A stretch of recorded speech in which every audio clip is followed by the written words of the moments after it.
నేను ఒకానొక స్టేజ్‌లో ఆ డైరెక్టర్ తోటే అన్నాను. హ్మ్. నాకెందుకో వదిలేయాలనిపిస్తుంది గౌరీ. నువ్వు ఇంత మెచ్చుకున్న నువ్వు గూడా నన్ను తీసుకోలేకపోతున్నావే. హ్మ్.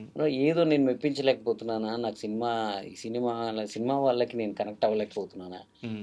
ఈ వదిలేసి ఇంకోటేమన్నా చూసుకోవడం బెటరా అన్న ఫీలింగ్‌లో వస్తే అతను ఓ మాట అన్నాడు.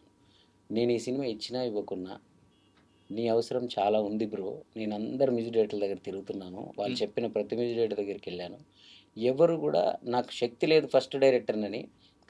కానీ ఎవ్వరు కూడా వాళ్ళకొచ్చింది నాకిస్తున్నారు గానీ, నాకు కావాల్సింది ఇచ్చినోడివి నువ్వే. హ్మ్. సో, నువ్వు ఈ రోజు గాకుండా ఏదో రోజు నీకు నేనేం న్యాయం చేస్తానో చేయలేనో తెలీదు గానీ, నువ్వు ఉండాలి ఇక్కడ అని చెప్పాడాయన. సో, అది నచ్చింది. తెలియకుండా అలాగా ఆ పాటే మళ్ళీ అటు తిరిగి, ఇటు తిరిగి, ఇటు తిరిగి, ఇటు తిరిగి నా దగ్గరికి వచ్చి ఆ సినిమా మొత్తానికి నేనే మ్యూజిక్ డైరెక్టర్ అని. సూపర్.